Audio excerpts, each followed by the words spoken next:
Showtime. It's about that time. Let's go. You're right where you need to be. This is GCOM Radio. Hardest radio station on the planet. Yeah. Powered by Lyfeblood.com. We certified. And hosted by Nova Phoenix. Give them that flavor.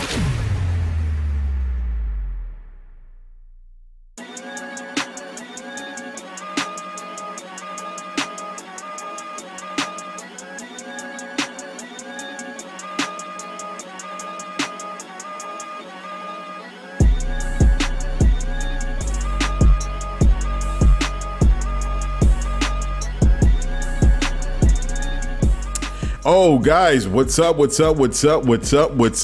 is going on? Yeah, we are here for another show, man. Another show. I'm so glad that I'm talking to you guys right now. I enjoy doing this show. It is beautiful. How has your week been? Hopefully it was beautiful and you know, all the great things that are going on and all the bad things are going on, man. All life lessons. To be honest, as much as I come in on this show and I talk about what's the good and bad that's going on with your life, especially with the bad, man, even though the bad, in a serious note in between this, even if you're having a truly terrible time for whatever is happening to you in your life in this moment, and you're listening to this, I want you to let you know, as the dark clouds are hovering over you and you're in the doldrums and you are hurting and you feel pain and you have despair and you do not know where to look, please focus your mind. Focus your mind and you will get out of your situation. There is always an end to your beginning and whatever that is happening to you. And as long as you keep your cool and calm and weather the storm, there is a light at the end of the tunnel. Nothing is forever and you will make it. And when you make it out of your situation, understand it is a life lesson that's only going to improve your character as a human being. Make sure you take that life lesson and incorporate it into your daily life and know you will never go through that again. It makes you stronger than you can actually believe. Stay focused, have faith. You will make it out on the other side. So whoever this touches, I want to say that to you, because everyone has those moments where they feel that they are surrounded by pain and struggle. And you think there is nothing that is going to bring you out of this, but there is. It is you and your will and your loved ones around you that want to bring you out of this hell. You will make it out of the end of this struggle. It will make you stronger. It will make you wiser. You will become a better person during your moment right now. So that's a serious note for all those that are actually going through that. And I say that every week. How's your week? How's the good side? Everything, all the productive things and all the bad things. Because both of those experiences make us better people. And if you don't see that, please take the time to look at this glass half full and understand how these experiences, as we go on this journey as humans, everything is a teaching moment. Everything is a teaching moment. And you never know when that teaching moment is going to come. You don't know who is going to come from. Understand that this is your moment, and it's that teaching moment, good or bad, that's gonna make you a better person. So yeah. So anyway, folks, I'm going through my teaching moment. I've been busy. I've been all over the place, personal and professional. So sometimes, as I always say, I try to balance it as best as I can. And sometimes I win and sometimes I fail. But that's just the challenge of living life in general.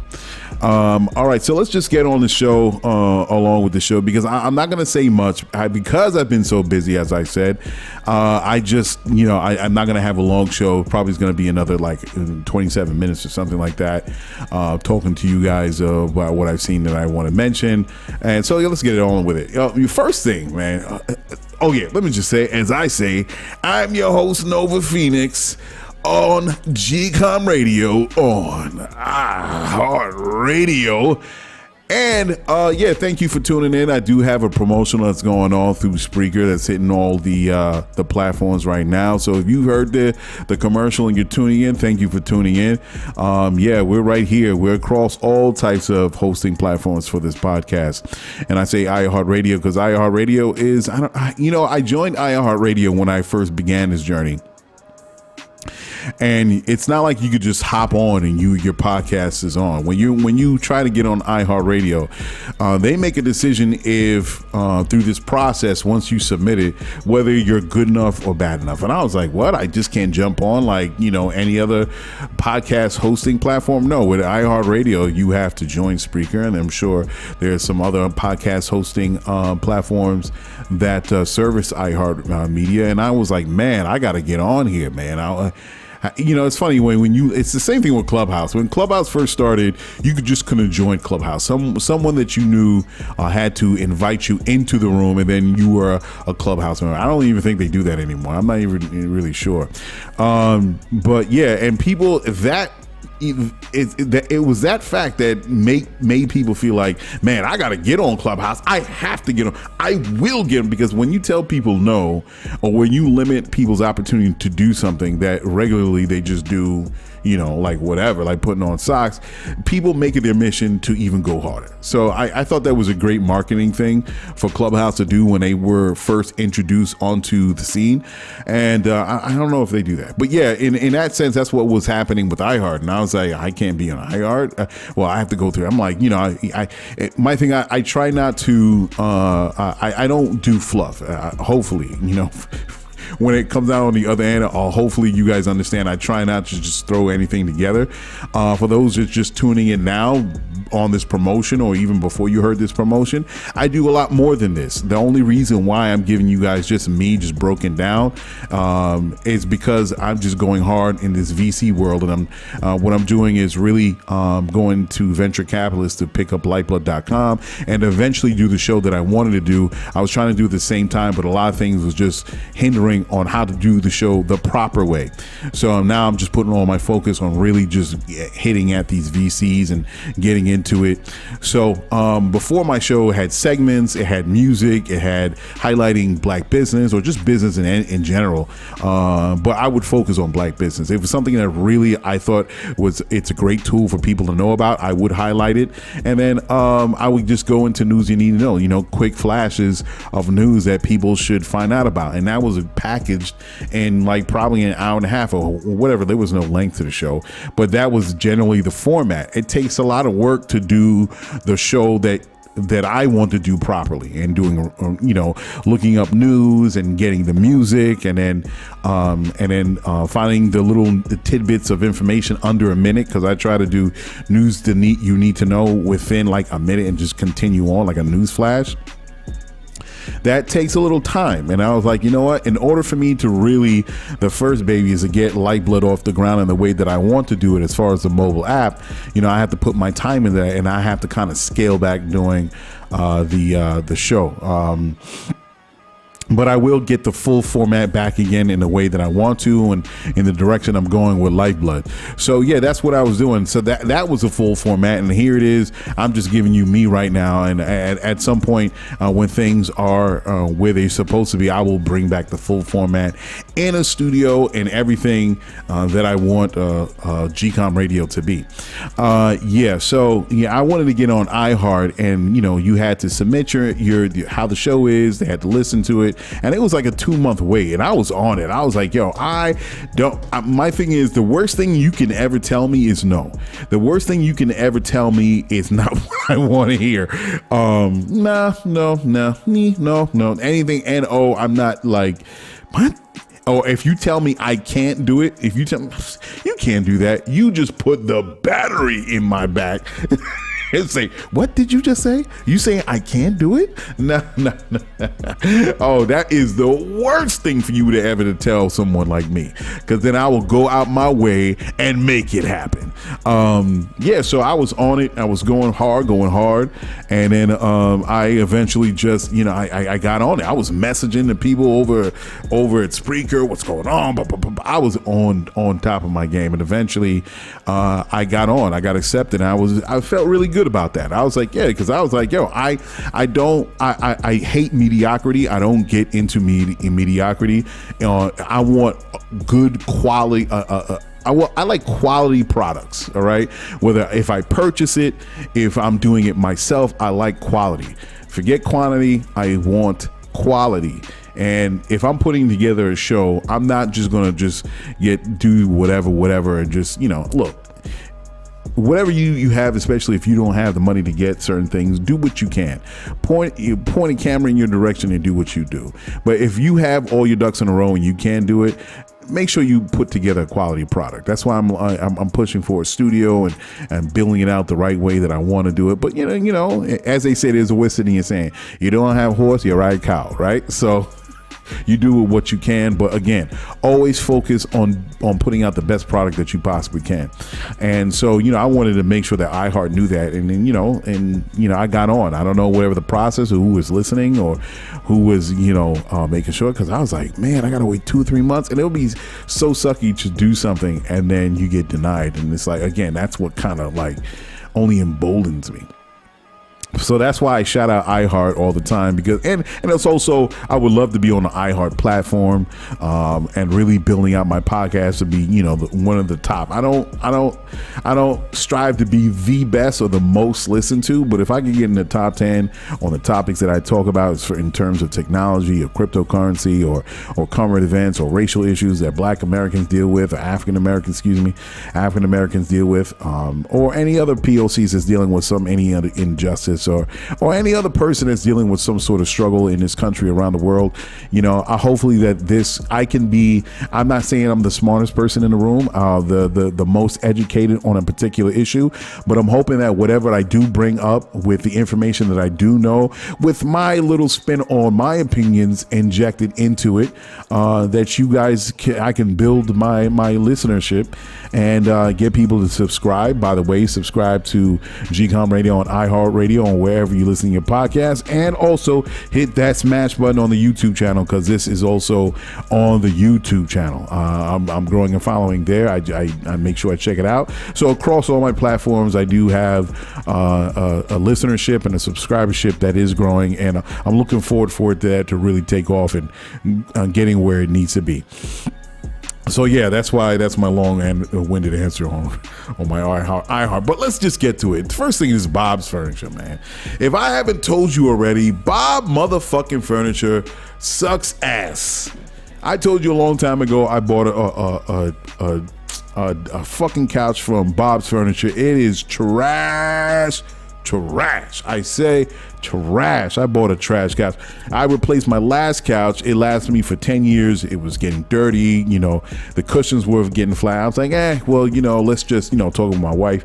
I was like, we were talking about, okay, whether we can renew the couch, because it was a great looking couch. It was just time. The cushions was getting kind of beat up. So we just say, all right, let's just go with this new one. All right. So those that don't know, so in a long story short, let's try Bob's Furniture. Why not? See the commercials. Got Bob's Furniture. 4 or 5 months later, that thing broke. The arm broke. Tried to get it replaced. It was bullshitting me. They was like, well, we can't do it. It looks like you did it. I'm like, all I did was lean on it. Anybody leans on a couch, on the arm of a couch. Anybody.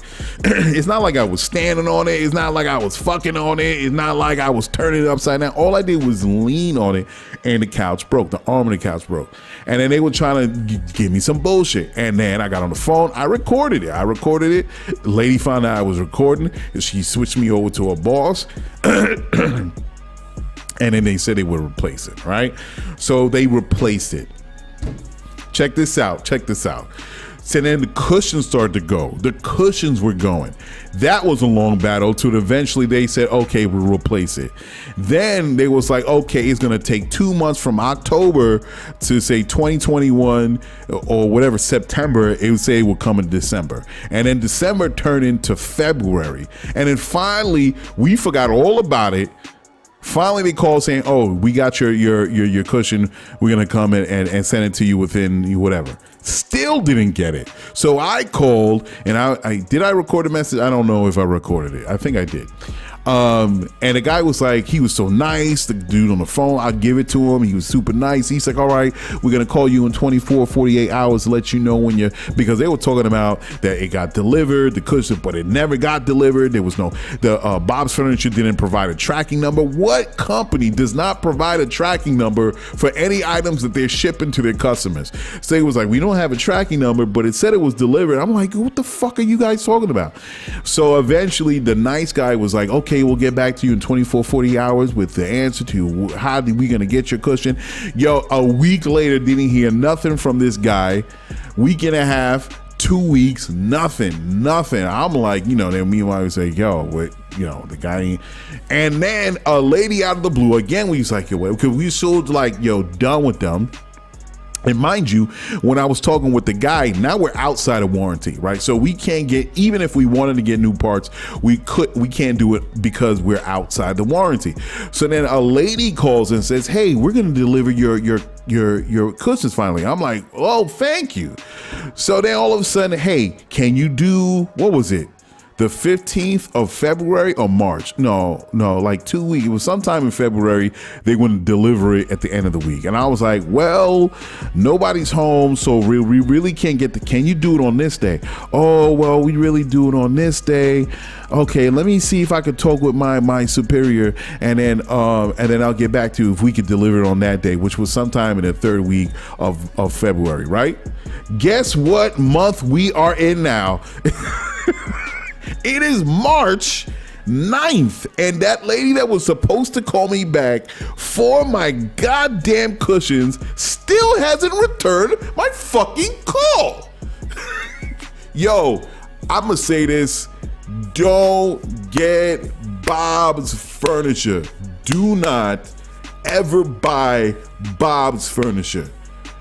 Buyer beware, I guess, because I've spoken to people and it was like, sometimes it's buyers beware. But god damn it. Yo, let me tell you, man. Oh my God, I'm so hot. Yo, unreal. And I still haven't heard back. I still, up to this day, as I am talking to you guys right now, I have not heard back from Bob's Furniture yet. And then you guys don't know. Why don't you just call them? Yes, I can, and I will at some point, probably soon. I shit you not. I'm going to call them tomorrow. When this is posted, I'm calling tomorrow, right? Just to see, because I'm like, oh, remember us? And it's like, what? Oh my God. I tell you, people, do not get Bob's Furniture. They have the worst customer service ever, and their products are subpar. And guess what, folks? I didn't even say that. I broke the couch again. And that's on me. I'll take that lump. I broke the couch again. The same arm that they replaced the last time. You know why? Because I forgot. I was talking to my nephew. I leaned against the damn the couch arm, and it crunched again. I was like, fuck. Wife was tight too, man. She was like, no, you did. I'm like, I was caught up in the conversation, and I leaned against the couch and it broke. And I'm like, yo, again, like, what kind of cheap shit is this? My last couch, yo, there was all types of shit happening on couch. Now that shit took abuse. And there was nothing wrong with the couch when we got rid of it. It was just that the cushions was bad. Oh my God. If I could have looked into the future, I would have been like, just reupholster the couch. Just restuff the cushions. We're keeping the couch. It was like a fabric leather couch. It was sturdy as a motherfucker. And Bob's couch, the arm breaks 4 or 5 months after the date of purchase. Yo, crazy. And they were trying to say, oh, that's not manufacturer's error. That's something that you did. Oh, I was about to say it. Oh, I was about to curse. Yo, I was like, yo, what? I said, as my argument, if I were to buy a car from a dealership and 4 or 5 months later, the axle breaks and I drive pretty smooth, or the transmission gives out, you got every goddamn right to go back to that dealer and say, what the fuck is this? Especially if it's a new car, not used. And even if it's used, it has 2,000 miles on it. If the transmission breaks down, you would take that car right back to the dealership. Now, it's the same thing with a couch. I buy a couch, and if it breaks 4 or 5 months later after a purchase, when right before my couch lasted for 10 fucking years, you take that fucking couch back. And now I'm stuck with a bullshit couch, and I gotta, buyers beware, as they say. Now I should have just saved the extra dollars and I should have went to Raymore Flanagan. That's where I should have went, because Raymore Flanagan was right down the block. I got Bob's Furniture right in Brooklyn, across the street from, or near, if it's not across the street, near King's Plaza. And Raymore Flanagan was right there. All right, off at the end of Flatbush, right before you get to the Flatbush bridge, right? Fuck, man. Anyway, so I was watching The Breakfast Club, right? If I don't hear The Breakfast Club, of course you go to the YouTube channel. They replay all the interviews. So they had a great actor, my brother, Damson. Is his name Damson Idris? Let's just check. Damson Idris. That's his name, Damson Idris. Okay, I thought it was Damien. All right. Damson Idris was on the show talking about Snowfall and everything. I love this dude. He's a great guy, great personality. Love this guy. Is a great actor. Matter of fact, he could possibly, he's on the list to be Black Panther when they recast Black Panther, right? To be T'Challa. He has a possibility, right? He's a possibility. I don't know. I don't see any. That's a set. I'll talk about that later. That wasn't even a list to talk about, but anyway, so I think he would be a great candidate for T'Challa. So yeah, so he was on the Breakfast Club talking. Did not know this brother was from England. I had no idea. Now I haven't seen Snowfall, and it's like 4 or 5 seasons in, and I have not seen Snowfall. Okay. But I've seen clips, and I was like, yo, it just amazes me. This brother really takes on the role that he plays as Franklin Saint, leading, he's a drug dealer in the 80s, in 1980s Los Angeles, and he's got a crew, and it's all about the drug game, the crack game, cocaine, whatever the case may be, surrounding this character, Franklin Saint. And my man, I hear he's talking about his story, right? And it's getting that. So he's talking about his story when my brother that passed away, the actor that passed away, not the actor, John Singleton, right? John Singleton was the guy that brought him on because he saw something in him. He's like, yo, I want this dude to play the lead character. So I'm like, all right, cool. So he's talking about it, and it's wild. It hit me like a ton of bricks, right?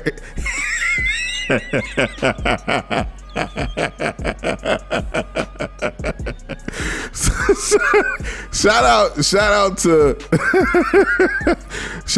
DJ Envy, Angela Yee and Charlamagne, right? They was all there interviewing my brother, and it hit me like a ton of bricks because he's telling his story of how John Singleton brought him out in the hood in LA, and he was like, yo, don't break character, stay in character. So he stays in character, but he got caught out there because he said he was using English words, like UK words or slang term or words, whatever that we don't use here, and that's how he got caught. Like somebody was like, yo, he ain't from around here, because he was saying, we say trash when they say in England bin. He said bin, but more in the LA accent, and that's how he got caught. So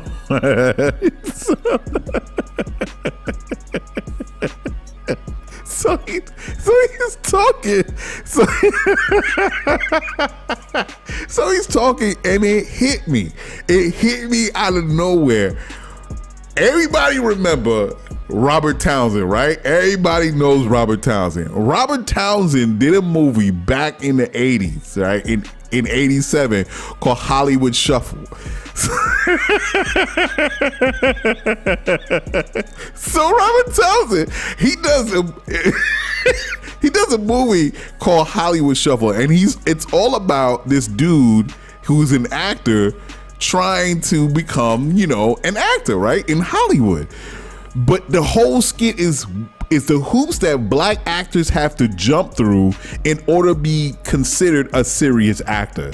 And he talks about, probably a lot of it comes from him being black at the time, not black at the time, but him being a young actor at the time. And he probably took from many stories, from many personal stories and people that he knew that was in the acting game. So there's one part. It's called acting school.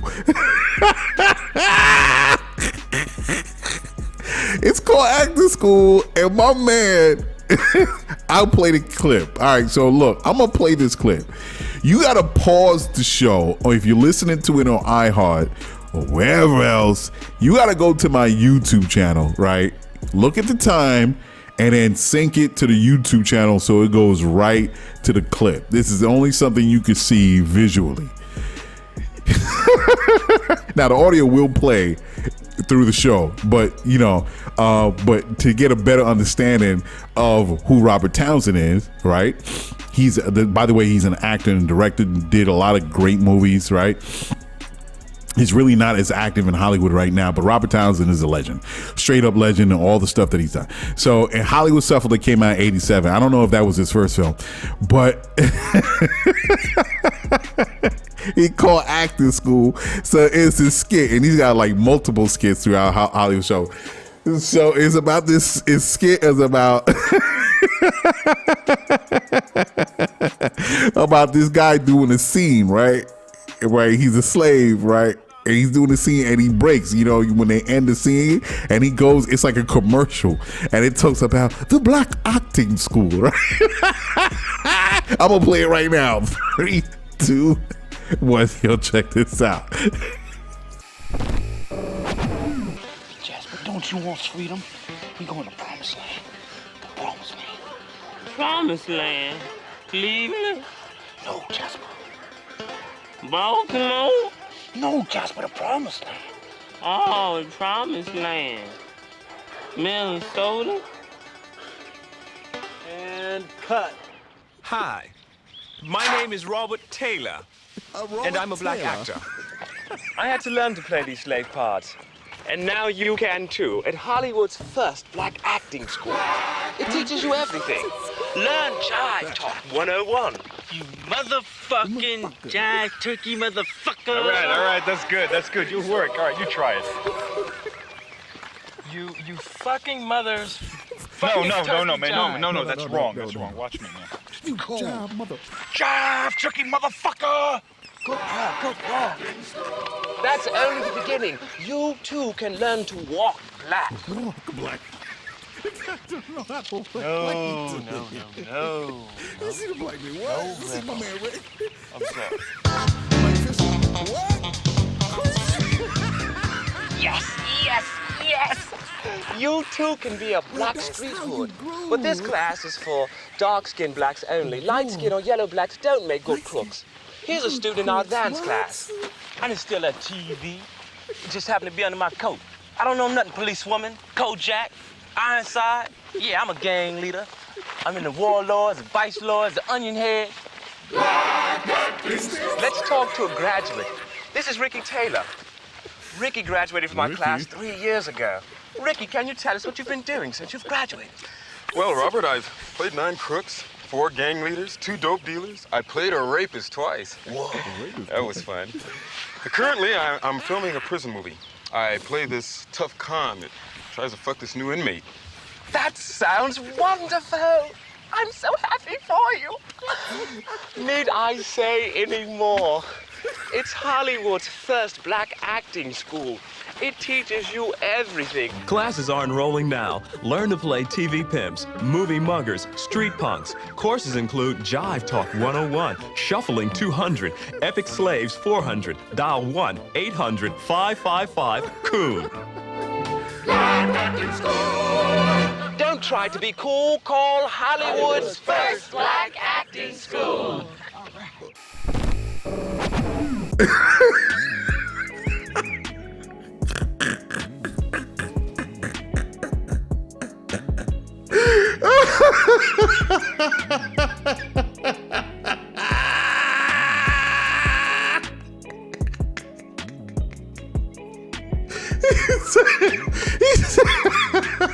That's not how you do it. What? You see my man Ricky, the instructor, tell him a black guy how to walk. This is how you do it.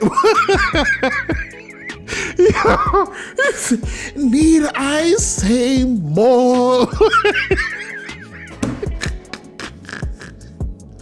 Yo, that shit was so funny.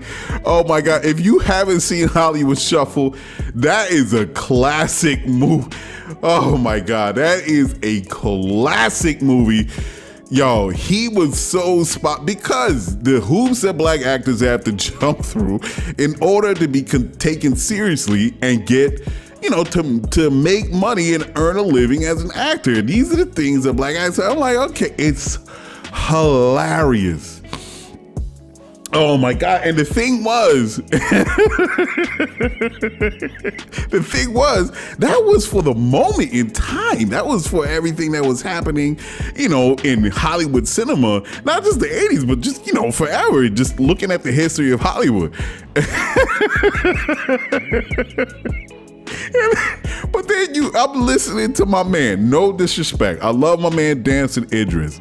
But it made me think, like, what if he was in that position, right? He's doing the role as Franklin Saint, and then the director says, cut, right? So, like, imagine going to the eating table, to the food table, and he breaks out in his accent, and it's like, hey, Chopper.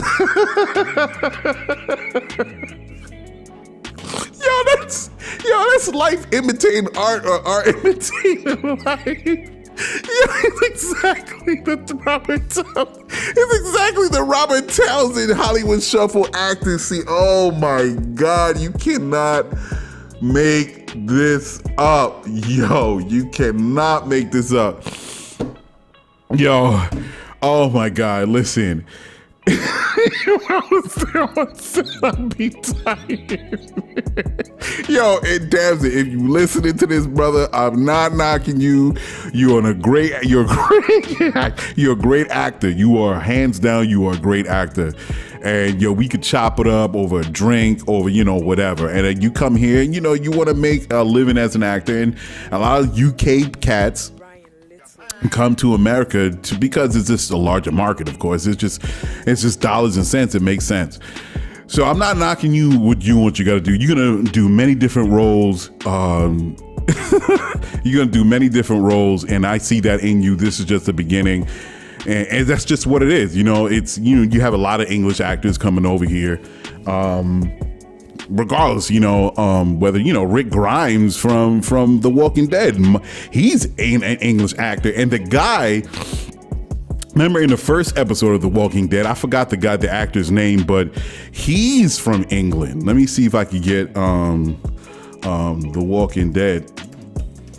I'm like, oh snap, that's two actors that are from England, really playing southern characters. Let me see. Yeah, Lenny James. He was in a lot of the Guy Ritchie films. I think he was in one Guy Ritchie film. I think it was Snatch he was in. And yeah, him and Rick Grimes, which is Andrew Lincoln, his real name. They're both from England, and they were the first two main characters in the first episode of The Walking Dead so many years ago.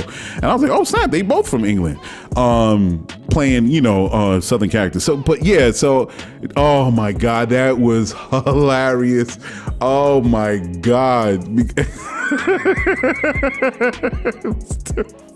It's still funny to me right now. It's still funny. Robert Townsend hit the nail on the head, and then it's like he was telling the future, and like, it's crazy. So big ups to Damson Idris. But just know, you know, if I ever go to England and do a part of something like that, I would love to act. It would be cool to do. But I actually do voiceovers right now on Hit Record. Hit Record is actually another actor. He started Hit Record doing voiceovers, and I think Hit Record is super dope. By Joseph Gordon-Levitt, and anybody that wants to get into the voiceover game. So I have a little something. I haven't really hit it like in a year. I did a lot of different stuff, and I thought it was cool. And I just don't have time to really get into that at this point in time. But whenever and it's quiet, you definitely need quiet. You could do Hit Record. Basically, you have your phone, and there's a bunch of people that do art pieces, poems, small pieces from their movies. They want to do voiceovers for their books that they've made, and tons of projects. And you either write, you can do the voiceover, you can do the sound effects, anything. They just get a bunch of people, talented people, on this one app to put projects together. Whoever wants to post a project, and I'm in the voiceover game. I say, why not? Let me try it. And I did a little bit. But yeah, Damson Idris, please, if I ever end up in the UK doing a UK scene, a black UK scene, and it doesn't look right or it's kind of crazy, please inform me. Because I don't know the history in its entirety of black citizens in the UK. So there may be a part that's given. All of a sudden you get this part like, hey, Nova, could you play this part? And then and it could be totally disrespectful to the history of black UK citizens. And please let me know, because I'm going to go right in the hood, or I'm going to go right to them. I'm like, is this right? Because I don't want to look crazy. All right. I don't want to look crazy. And I just look like I'm just, grabbing the money bag. It's got to be, it's got to make sense. And if it's something that's totally egregious and it's just like out of this world fantasy, especially if it's an historical piece, and I'll be like, maybe I gotta pass on that, because the optics is gonna look crazy. But this is just a movie. I know this, you're gonna do a lot of other parts. There's a lot of the parts that black folk play in Hollywood, and Hollywood has, even though a lot of people do complain, Hollywood has progressed in terms of how they present black actors. So it's not all pimps, hoes, and mammies and butlers and all that stuff. It's always an ebb and flow. Sometimes they make progress, and then all of a sudden they throw it out something. I'm like, nah, that's not it. But in terms of where it was 50 years ago, 40 years ago, certain things, people do here, and they do want to make progress in terms of how black actors and actresses are presented on camera, on the big screen.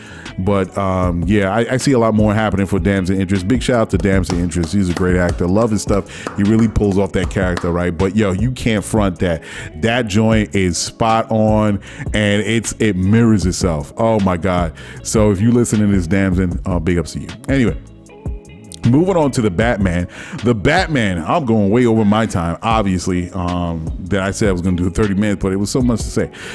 I'm long-winded, sorry. Anyway, the Batman. So the characters, I saw it. It's not a spoiler.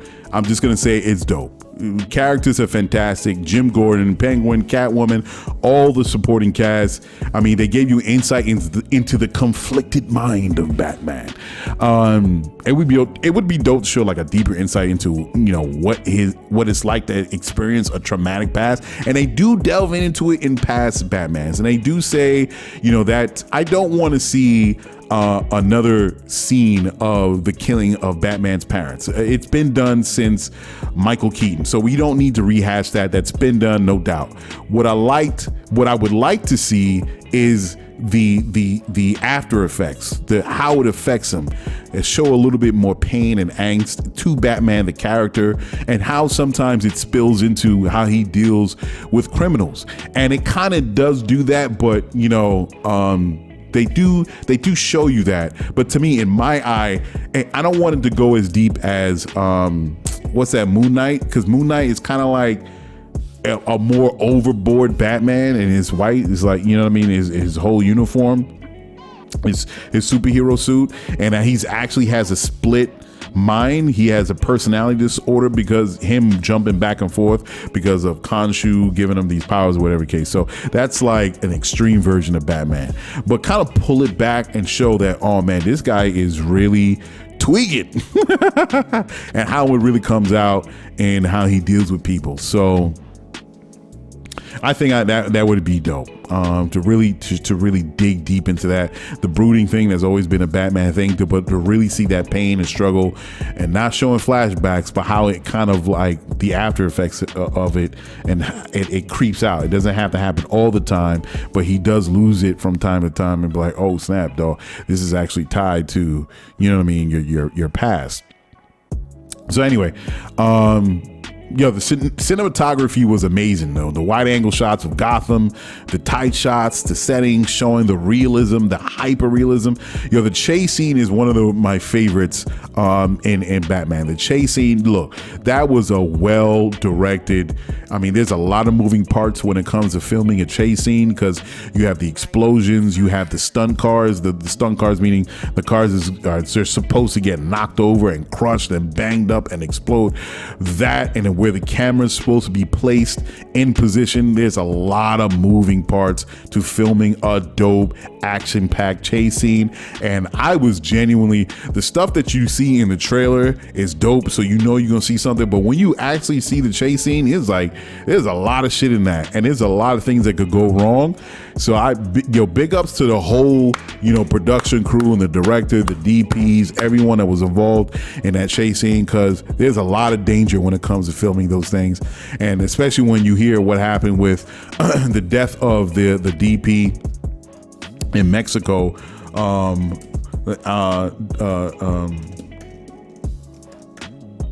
It was in Mexico. I forgot the actor's name, and they're still going through shit like that. Halna Hutchins.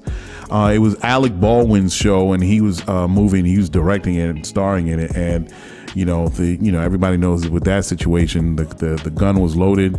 It was blanks, but blanks could be dangerous as well, and she was killed when they were doing a point blank shot scene of the gun, and she was facing it, and it killed her instantly. So even in those simple situations, there's a certain degree of danger, and that's why you have to do your homework as a part of the production team filming scenes like that.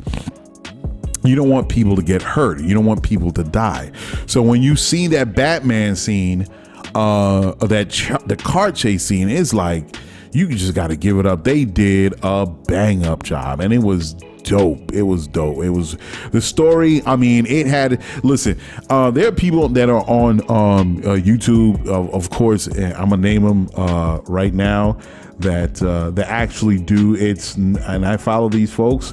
It's Geek Culture Explained, and another one that really goes into the deep New Rock Stars. Everybody knows New Rock Stars. If you're into movies and looking at movies reviews and getting some insight of movies, those are two channels that super dope, and they deserve everything for what they're doing. Sometimes I don't watch them because they're so good at dissecting movies, especially trailers. You don't want them to, sometimes they could spoil a goddamn movie. I'm like, damn, bro, maybe I shouldn't have watched that. You know what I mean? But they definitely had a hand, especially in New Rock Stars. I forgot what the EA Voss, I think, whatever the guy's name is, Voss. He actually definitely took a couple of cracks at trying to break the riddles. I didn't care. I'm like, it is what it is. I ain't trying to decipher it. The movie is moving along. They're going to explain it to you anyway. I'll try to do it as a little game for myself to do it in the 10 seconds that I got. But if I can't figure it out, it is what it is. But there were twists and turns, and it reflects a deeper, darker take on how involved criminality can exist. I tell you, it was dope. It's not what you always think. It's not that the same good versus evil like in 1960s Batman, Riddler versus Batman, Joker versus Batman. Okay, the villain gets vanquished. No, there's layers to this, man. And it was a dope mystery movie. You take Batman out, it's a dope whodunit, man. I swear.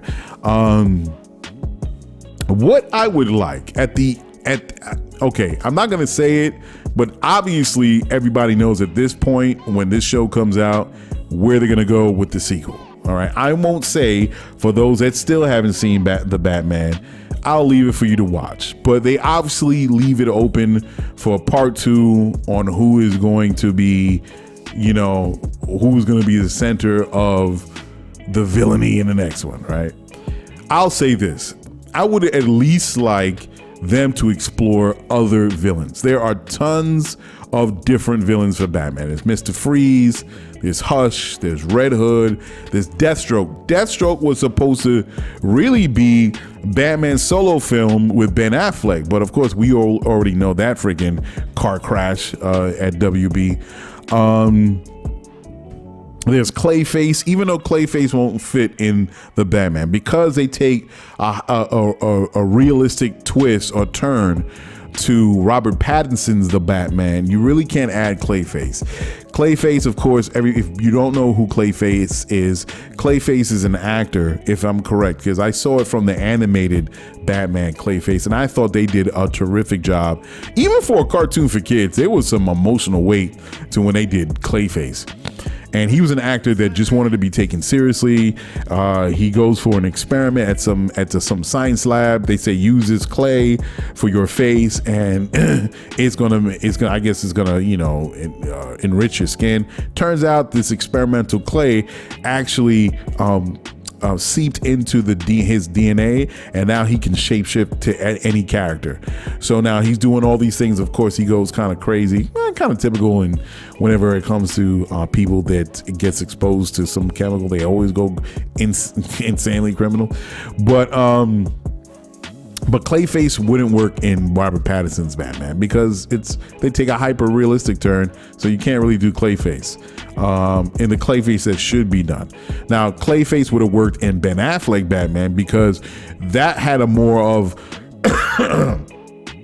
that was more comic, because you're doing the Justice League, which means you're going into Green Lantern, and you're going into, what's the other guy's name? What's the other Justice League? The alien dude. Oh my God, what's the alien dude's name from Martian Manhunter, right? So you go into Martian Manhunter, of course you go into aliens and stuff. So Clayface has room in that universe, because if you're gonna do Green Lantern, then Clayface works, but not in this Robert Pattinson, Matt Reeves Batman. It wouldn't work unless it just wouldn't work, because Clayface magic is him being made of clay, and you can't spin in a realistic way Clayface with him just donning all these different disguises, and he's kind of like a Clayface, and he uses clay to kind of you got to do Clayface and Clayface is kind of like too similar to Sandman, because Sandman, but it's all in how you spin the character. So you want to, and the quarter owls will be dope for Batman. Will this lead to a restart of the DCEU? You want to hear something crazy? I'm going to just say this. I love Robert Pattinson, but a lot of people get mad at me. I don't think Robert Pattinson should hold on to the Batman character cowl. I'm sorry. If people won't be cursing me, why? He's a great actor. He is. He really brings that thrust of emotion of what we understand as Bruce Wayne Batman, right? So don't get me wrong. The physicality part, I'm concerned. He's a small guy. I know this is year 2. He has to be imposing. And I think Robert Pattinson does bring it, but that's why I think that it can never beat out Christian Bale's Dark Knight. Because Christian Bale has a menacing look. You even with Batman's face covered with the cowl, you see the menace that's coming through. Swear to me. That's just I see it. He can do it. Okay. There's one scene that really didn't get me. This is me. I love the film when he was and it's in the trailer. When he's facing the Riddler, because of course you see it in the trailer, he gets locked up at some point, right? And he's banging on the window trying to get something out of the Riddler. It just didn't, to me, it wasn't intense. I wanted it, but it wasn't. He doesn't have that menacing intensity as how Christian Bale can convey when he's Batman.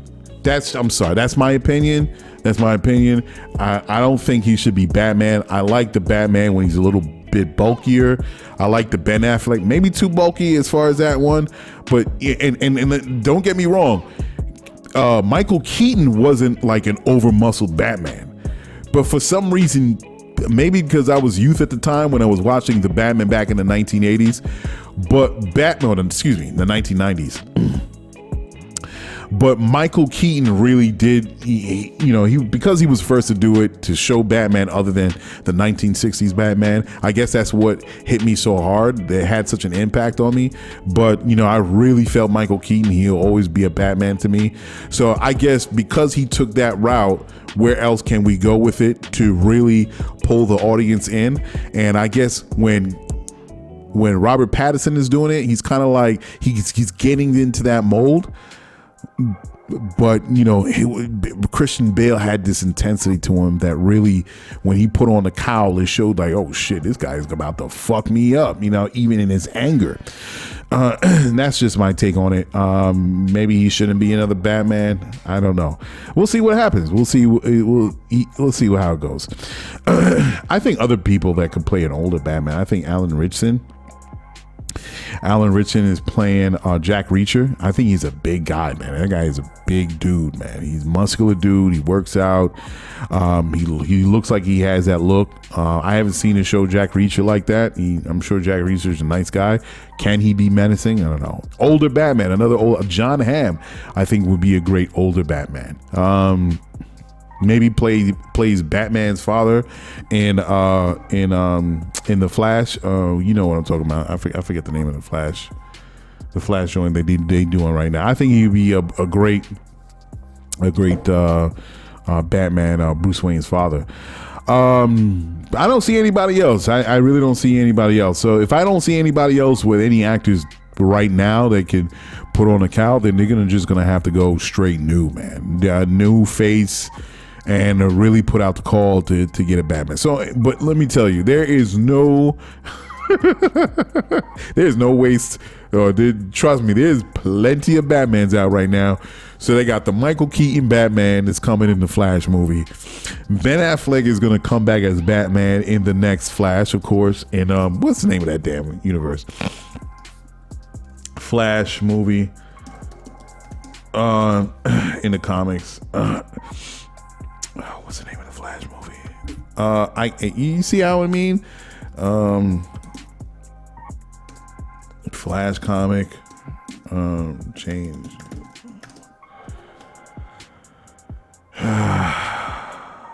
And they actually have the cartoon too that came out for that.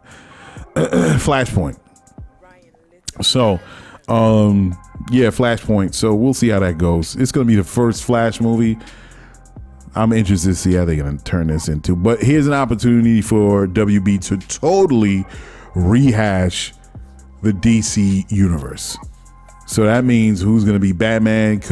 Are they going to kind of pull in Robert Pattinson as the new Batman? And how do you base off the Trinity? The Trinity being Superman and Wonder Woman with Batman to begin the justice. How's that going to look? I don't know. We'll see. But I thoroughly enjoyed the Batman. Please go see it. I'm interested. They have initially they said it was just supposed to be like the Joker, right? It's just going to be one-offs. But apparently they're trying to, continue on with the trilogy. and then the next step is how are they gonna actually rehash or reinvent the whole Justice League now by using Matt Reeves' formula. We'll see. And you know what? That's DC. Stop trying to be Marvel. Marvel is always going to be the Now, I want to say hokey. They're always going to be like the upbeat, funny, bright colors. We're going to save the day. That's, and I'm not knocking it. That's what works. That's what works for Marvel there. But, DC has to separate itself. And to me, it's always been a darker look. I don't know why people's had so many problems with Man of Steel. I loved Man of Steel. They were coming off the success of the trilogy with Batman, Christian Bale. And Christopher Nolan, I believe, was the executive producer on Man of Steel. So a lot of that DNA kind of bled over into Man of Steel, and I liked it. I really did like it. I don't know why people were complaining. They were talking about they hated Superman Returns with Brandon Routh. It was just too like pulling from the old school of the 1960s, and it was just, well, there was no fight scenes. He actually faced, not that, you know, Lex Luthor is a formidable villain, but again, Superman is like the quintessential superhero. He's like, you know, he's prototypical superhero. He's like the guy, strength, speed, you know, who's he gonna fight? You know what I mean? So they always have to go otherworldly or something else that's going to be an actual worthy villain or worthy opposing figure to Superman. I like Superman. Man of Steel. I loved it. I loved every bit of it. But then that whole thing with the studio kind of lost it with, anyway. So the next thing and the last thing on, not the last thing, Verzuz, man. I saw on Twitter people were complaining of Verzuz. Verzuz is still going on. They haven't been as consistent as they were. But people were actually, it was on the article found on okplayer.com. And people were complaining that there is an actual subscription to Verzuz. You cannot get everything for free. And I said this back in the day, but I'm surprised this got on OK Player. You cannot get everything for free, man. All right. You pay, check this out. You pay for Netflix. You pay for HBO Max.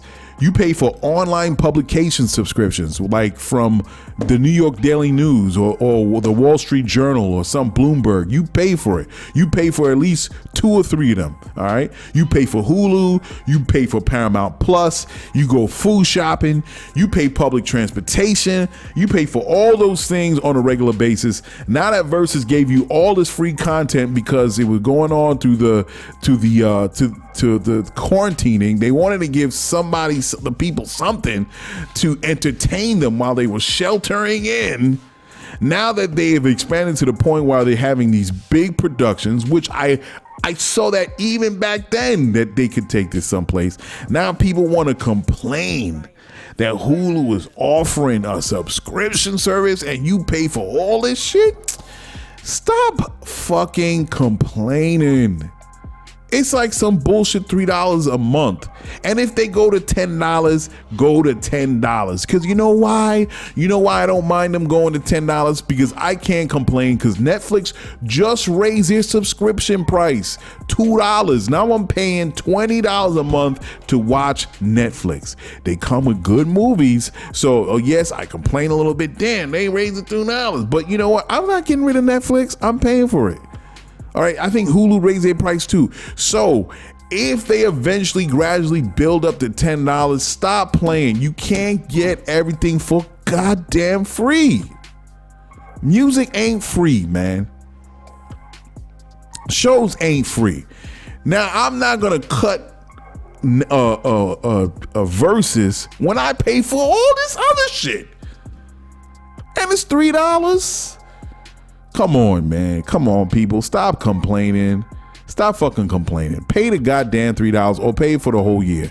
And if eventually in 2 years they get to $8, pay the fucking thing, man. I want 500,000, 1 million people. I want 50 million people to be using freaking Verzuz. Have subscriptions set up for that. Pay these artists, man. I don't know why people are tripping. They pay for everything else. But when it comes to music, it's fucking Spotify, man. And when it comes to entertainment, everybody wants everything for goddamn free. Now I got that shit, that stupid fucking Flash thing. What do you call it? That Flash, you got to jailbreak it. Yeah, whatever the name of that goddamn thing is. I got it. I didn't jailbreak it. I was doing something wrong. The guy gave me the steps. I was going to jailbreak the goddamn Flash, the drive. Couldn't do it, and I gave it away. Now I could have figured it out. I could have kept it, but I had to. I gave it away. But I ended up just buying movies. You know what? I'll just buy the fucking thing, man. I'll buy it. I never was in a situation where I'm like, God damn, this is breaking my bank. I buy movies. I got I got Vudu. I buy my movies on there. I got Apple TV Plus. I buy my movies. Yo, it's not breaking my bank if I buy one of my favorite movies. If Black Adam comes out and it's super dope that I see in the theaters, if I go see it in the theaters, most of the time I'm waiting for films to come out on movie streaming. And it's dope. Once it's available for digital streaming, I'm buying it. I'm buying it. Stop fucking cheating the game, yo. I know you're a college student, you don't have a lot of money. I get it if you're broke. I totally understand. I get it. I'm complaining that, as I said before, with all these publications, where they got these paywalls for these sites now. You can't even read the article and you're getting hit with a paywall. But yeah, man, pay the goddamn Verzuz, man. Stop complaining. They gave you all this free content. All these artists came on the show and they did bang up jobs on all these shows for free. Now they trying to get compensated. Pay them, man. God damn it. These people are amazing. Amazing. Anyway, last thing, yo, the Mercedes EQS, man. I was stunned. The Mercedes-Benz EQS. It's an all-electric Mercedes-Benz. I was stunned. But, after taking a look at it, I wasn't crazy about the exterior. The interior was dope. The exterior, I was like, nah, it looks too Nissan Leaf. It's so plain. It was the front is so plain. They could have done a better job. I thought I hated it. At first I was like, oh, cool. But what really took me was when they showed kind of like the interior and exterior, and that's the concept, kind of like, oh, right, that's cool. But then when I really started to take it in and I replayed the video, I was like, this is cheap. The car looks cheap. The car looks cheap. For a Mercedes-Benz, it looks cheap. However, the interior is what really grabbed my eye. That was great. 2 screens displayed across the entire dash. One for the driver, one for the passenger. The plush seating with the pillow attached to the headrest. Great idea. The passenger swipe navigation. You can actually punch in a destination on the passenger side dash screen, and then swipe it, push it over to the driver. Yo, my God. The passenger on next to the driver, excuse me, I'm sorry, can listen to music independently. Of course, you put on your headphones to what the driver's listening to. Beautiful. I love it. The seats have a massage feature. Filtration of any outside allergens, so the air that comes into the cab is clear. Yo, fantastic. They need to work on the outside. It's trash, but fantastic. Here, I'm going way over an hour. I said a half hour, and here I'm telling you guys for an hour. Whatever, I guess that's what it is. I guess I had that time. The last thing I like to say, look, I like the Tesla. I love the Tesla, but it's just like the iPhone. Look, just all the other phone companies, they just caught up to iPhone. Not to say iPhone isn't a great phone. It's just all the other companies caught up. It's the same thing with Tesla. Tesla was the first one out. I still love Tesla, but now where everybody was kind of hemming and hawing, we're not doing an EVV. Now they're stepping in the game because it's unavoidable. But damn, they putting out some good ass. Listen, other car, the Polestar really looks nice.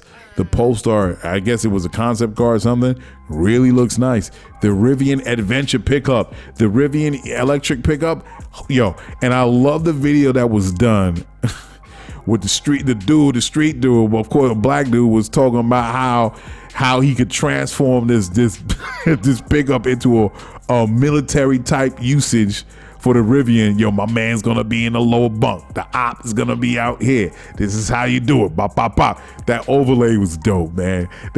Of course, the company is not gonna, promote that because, of course, it doesn't. But as far as videos going viral, I thought that shit was funny as hell. If I can't find it, I saw it once or twice, and I should have saved it, but I lost it. So I don't know where it's at. I think I saw it on Ball Alert or Shade Room or something. I don't know. One of them IG things I saw, but it was so funny. Other trucks. I really like the Tesla Cybertruck. I really like it. It's different. It's unorthodox in shape. It wasn't expected. So that I can't wait for Tesla to drop. They still haven't dropped it. But they doing real a lot. You know what? Here's the thing. It was super cool for Tesla to come out with their vehicles and everything. There's absolutely no dash, but an iPad that's attached in the center. And I thought that was really different and cool. But now with all the other competition that's coming out, where they got double screens and all this, now it's kind of looking too minimalistic. You know, it was cool having that minimalism in Tesla cars, and that it was nice. I was like, hey, it was different. But now what I saw in you know, the Mercedes Benz and all these other, you know, car manufacturers is getting their feet in their feet wet in the whole market, EV market. It's looking real good. And now the minimalism, that quirky minimalism, those, you know, I think is losing its edge a little bit. Now I'm like, damn, I want that whole dash to be a So yeah, big ups to Mercedes-Benz for making a dope EQS product on the inside. You got to work on the outside, man. Don't like it.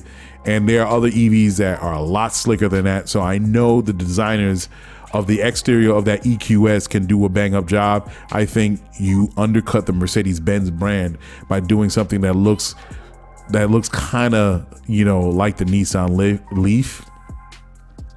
Yeah, that front don't look too sexy, man. It looks real kind of cheesy. Anyway, guys, thank you for listening to me. I thought I was going to do this for a half hour. I did not do it for a half hour. It was for an hour, a little over an hour. But it is what it is. Thank you guys for listening. I'm going to get out of here. As I said, I'm always pushing hard with the VC. I'm making a lot of good contacts, a lot of good connections. And I'm hoping for 2022 that we're going to take it to the next level for the mobile app and for the redesign of the website. We're breaking into so many other things, and I'm looking forward to it. And as soon as we get some positive progress, definitely going to let you guys know. So again, thank you for listening. I'll see you guys next week, and be well.